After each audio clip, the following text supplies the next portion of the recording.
Pada suatu masa, di negeri yang berdiri di atas punggung angin dan berlantaikan awan, hiduplah seorang raja yang dikenal sebagai penguasa guntur dendam atau Raja Kalanggan. Namun, di sudut kerajaan yang tertutup bayangan awan hitam, hidup seorang gadis bernama Sinta yang dikenal dengan julukan Pelita Senja. Bagaimana ini? Aku takut sekali. Aku sangat takut jika raja memilihku untuk menjadi wanita yang akan dibunuhnya. Aku kepikiran hingga tetes keringatku ini hampir membanjiri rumahku sendiri.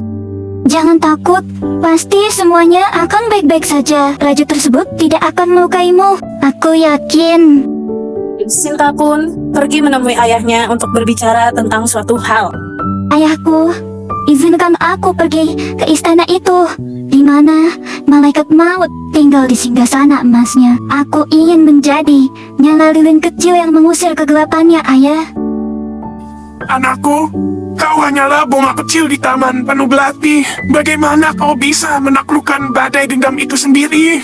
Ayah, dendam hanyalah bayangan. Aku akan membawa cahaya. Cahaya cerita yang tak akan pernah padam, ayah. Dengan air mata yang menjadi hujan di pipinya, ayah Sinta pun menyetujui Sinta untuk menuju ke istana yang menakutkan. Pada malam itu, Sinta duduk di sebuah ruangan. Datanglah Raja Kalanggan dengan tatapan yang tajam. Istriku yang baru, apa yang akan kau lakukan? Hahaha, sebelum fajar menghapus jejakmu. Yang mulia, izinkan aku menemani malam ini dengan cerita yang tak akan kau lupakan. Sebuah dongeng yang hidup seperti angin dan mengalir seperti sungai. Jika ceritamu cukup tajam untuk mematang kebosanan ini, aku akan mendengarnya. Sinta pun mulai bercerita tentang di mana ombak berbicara dalam bahasa rahasia, dan Raja Kalanggan pun mendengarkannya.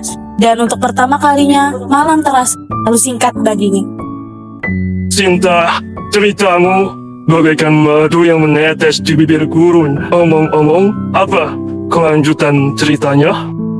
Yang mulia, kisah ini seperti bintang di langit, selalu ada, lebih banyak untuk dilihat. Jadi, Yang mulia harus bersabar untuk menunggu kelanjutan cerita tersebut. Malam demi malam pun berlalu. Sinta menenun cerita tentang gunung yang bernapas, tentang sungai yang menangis, dan tentang burung yang menyanyi dengan suara manusia.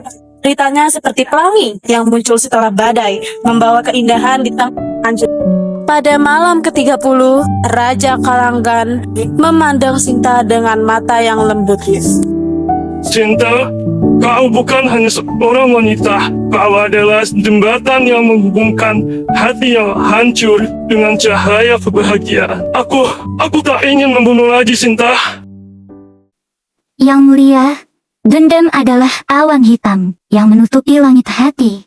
Mari kita hembuskan pergi awan itu dan biarkan sinar cinta menerangi kerajaan ini, Yang mulia.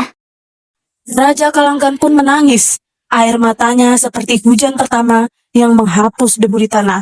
Ia pun mengubah benteng malapetaka menjadi istana cahaya abadi.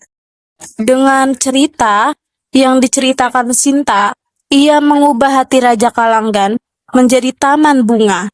Hikayat mereka menjadi dongeng yang diceritakan dari generasi ke generasi, mengingatkan bahwa bahkan badai terkejam pun bisa ditaklukkan oleh cahaya cinta dan kebijaksanaan.